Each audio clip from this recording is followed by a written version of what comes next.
കൂട്ടുകാരെ, നമ്മൾ എല്ലാ ദിവസവും കഴിക്കുന്ന സ്നാക്സിൻ്റെ, ബിസ്ക്കറ്റിൻ്റെ അല്ലെങ്കിൽ ചോക്ലേറ്റിൻ്റെ ബ്രാൻഡ് മാറിപ്പോയതിൻ്റെ പേരിൽ ഇങ്ങനെ വാശി പിടിക്കാറുണ്ടോ?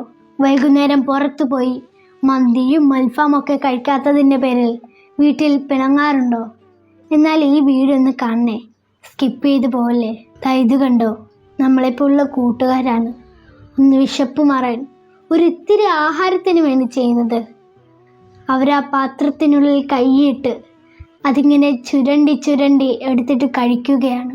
താഴെ വീണ ആഹാരത്തിൻ്റെ അവശിഷ്ടങ്ങൾ പിറക്കി തിന്നുകയാണ്.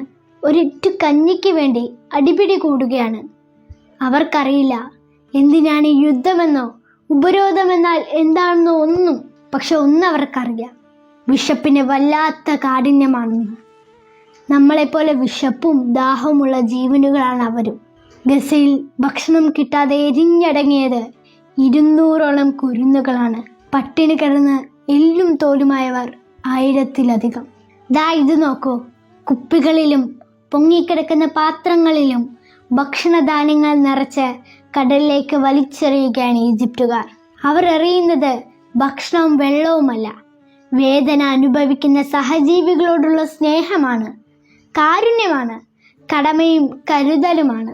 അവ ഗസയിലെത്തുമെന്ന് ഉറപ്പില്ല, എങ്കിലും തിരമാലകൾ തീരത്തെത്തിക്കുമെന്ന പ്രതീക്ഷയിൽ പ്രാർത്ഥനയോടെ ഏറെ തുടരുകയാണ് ഈജിപ്തുകാർ. ഗസയിലെ വിശന്നു കരഞ്ഞു തളർന്ന കുഞ്ഞുങ്ങളുടെ ദയനീയ ദൃശ്യങ്ങൾ കണ്ട് കരളലിഞ്ഞ ഈജിപ്തിലെ സാറ എന്ന മനുഷ്യാവകാശ പ്രവർത്തകയുടെ മനസ്സിലുദിച്ച ആശയമാണ് ആ നാട്ടിലെ ജനങ്ങൾ നെഞ്ചോട് ചേർത്ത് പിടിച്ചിരിക്കുന്നത്.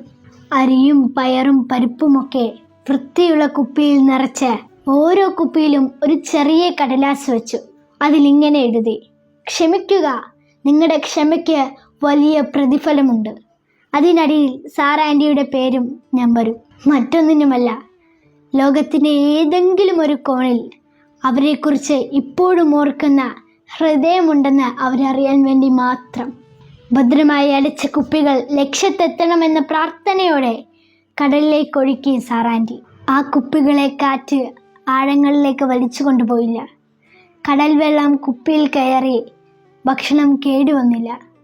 3-ാം ദിവസം രാവിലെ സാറ ആൻറ്റിയുടെ ഫോണിലേക്ക് ഗസയിലെ ദുരിതാശ്വാസ കേന്ദ്രത്തിലെ ഡോക്ടറുടെ ആദ്യ സന്ദേശമെത്തി. അതിങ്ങനെയായിരുന്നു: നിങ്ങളുടെ 10 കുപ്പികൾ തീരത്തെത്തി. നിരവധി കുടുംബങ്ങൾ വയറു നിറച്ചു.